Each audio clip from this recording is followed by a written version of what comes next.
Skull Steve. Welcome to the Skull Steve channel. I'm your host, Skull Steve. What's up, everyone? Got another video here from the olden days, I guess, the archive. It's from 2017. Me and my buddy Oz rode to Chicago. I'm trying to remember what we rode out here for. I think we had to help somebody out, help somebody move. So he asked me, "Want to take a motorcycle ride out to Chicago?" I was like, "Yeah, I'll do it." It was like just a couple day thing. You know, Chicago is about like 4 to 5 hours away from Detroit, and they're about an hour behind us. So you get there, you save about an hour, but not when you're going back. So, anyways, I'm just gonna talk about like random stuff that's happened in Chicago when I was here. I've been here a couple times on the bike. Actually, fun fact, I rarely left Michigan. I think the closest I've been outside of Michigan was Ohio, and I'm talking about before I was like 25, so I didn't do a lot of traveling. I didn't do really any traveling when I was younger, when I was a kid. Like the furthest I've been to was probably Ohio, and God, that's horrible if that's the only travel you've been to is to Ohio. And I think I've been to Windsor, Canada, a couple times. But other than that, no, I haven't. What do you call it? I haven't really ventured outside until I was like 25 back in 2015. I went to Chicago for a weekend, so I'm going to talk about a few stories. That's a quite interesting, tale when I first ventured off on my own to another state that's not Ohio. So, what do you call it? Let's just say when I went to Chicago and I got to when I just entered into it, I lost. My phone died, so I had no GPS. I was trying to figure the city out. I was meeting my friend. She lives in, what town does she live in? I think she lives in She was living in Bartlett at the time. She's not there anymore. She moved out, but at the time she was living at Bartlett, which is North Chicago. So I was trying to find my way to her. My phone died, so I was driving around aimlessly. I think I got to the University of Chicago, and then I charged my phone for a second, got on there, let her know I'm on my way there, and then phone died again. I ended up in Southside Chicago, one of like the not so nice neighborhoods. So I'm like sitting there like, shit, what have I got myself into? And I'm getting frustrated trying to figure my way out of here because I've never really been to a major city, other than Detroit. And Detroit's got nothing on Chicago, but Chicago is so big. Detroit's got nothing on it, so I'm trying to map this whole area out, and I ended up into another bad area. Can't remember where. And then, I was about to leave like the major part of the city, and some lady tapped the back of my bike. Like it was my Fury. I having my Honda Fury, so there's like no real rear fender. So she kind of just tapped tire, which I turned around and just stared at her, and she's like sitting there behind the steering wheel like, "Oh God, no, please," like all like waving her hands back and forth like, "I'm so sorry." And I'm like, shook my head and just drove off. I'm like, okay, at least I didn't get knocked off the bike. It was just like a little bump tap, but still, she wasn't paying attention, and she just tapped my back tire. So already I was just getting frustrated, and man, I was like, I got lost, and I ended up in the weirdest place. I can't remember where it was. Oh, so I ended up canceling the what do you call? I ended up canceling hanging out with her. I told her, I'm like, hey, I gotta, what do you call it? I'm not gonna make it there. It's getting late. We'll hang out tomorrow. So I booked a hotel room. And I can't remember what city it was in, and it was the DoubleTree. So I ended up going to a different DoubleTree.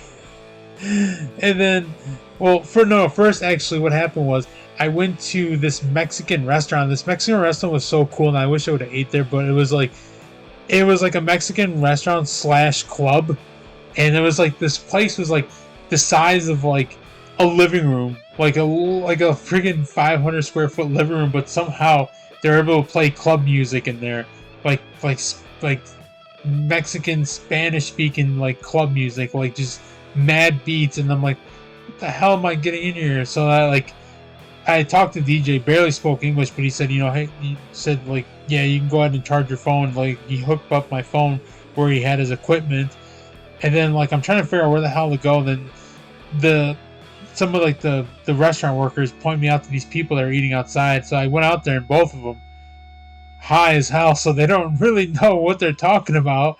They're trying to guide me, and then when I was trying to figure out where to go, they're like, "Oh yeah, go to this is the hotel you got to go to." They told me to this different DoubleTree. I think it was like Elk Grove, Elkhart, wherever the hell it was. At. I ended up going there, and then they couldn't find my reservation. They're like, "Oh, we looked up in the system. You're at the Schaumburg one, Schaumburg, what the hell you say it?" But they're like, "You're at this one."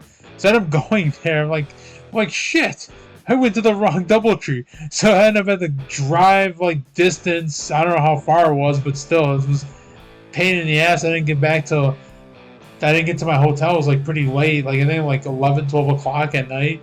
It was just stupid because I left pretty early from Detroit, already, so I was already pissed off. I had a horrible day, just getting lost and shit.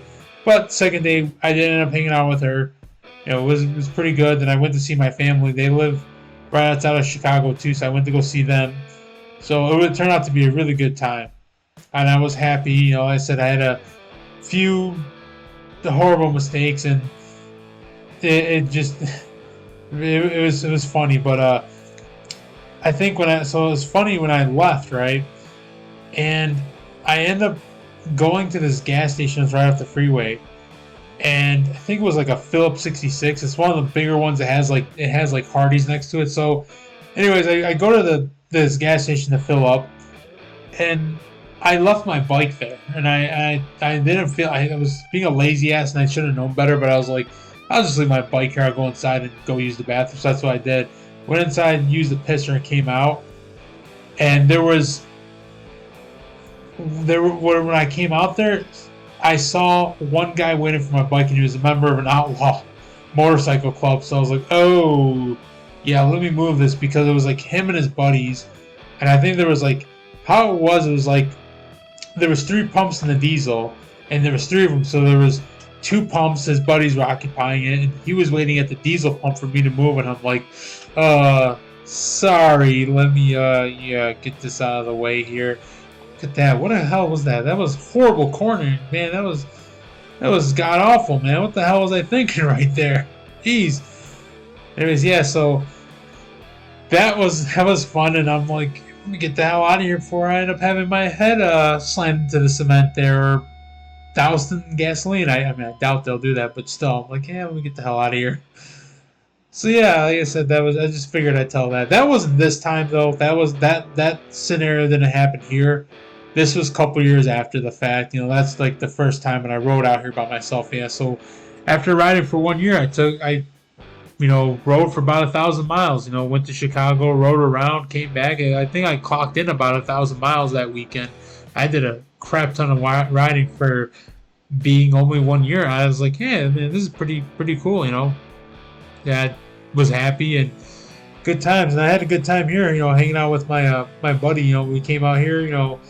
He actually booked the hotel room at the DeWitt. I don't think the DeWitt's there anymore, but so we had one with we booked a room with like 2 separate queens. Oh, who am I kidding? We had a king size bed we were gonna share. I'm just joking.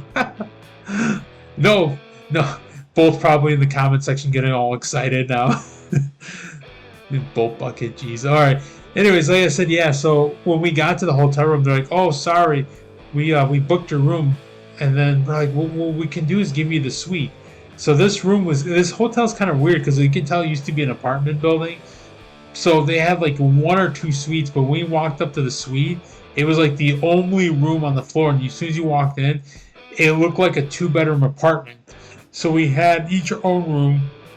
Nice big kitchen, nice big living room, a balcony, to look over this, have a nice decent view of the city. Here's a picture of the balcony right here. I think this was with me. What the hell was I doing hand gestures? I was trying to tell him to merge over. See, I'm not good with like group rides and shit. Like, I don't know what the hell I was sitting there like telling him what to do. So, yeah, wow, man, I'm pretty far away from him. Yeah, so I thought that was pretty cool. We had a cool ass room. Even though we were there just for one night, but still, we had a fun time. So yeah, I mean, this is where I'm gonna leave off. Obviously we're on the freeway. We're heading back to Michigan, I believe. but this is where I'm going to cut it.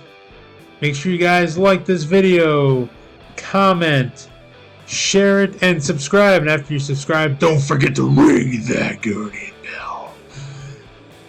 Those YouTube algorithm gremlins, they'll get you. Anyways, guys, it was fun as always. Skella Steve out.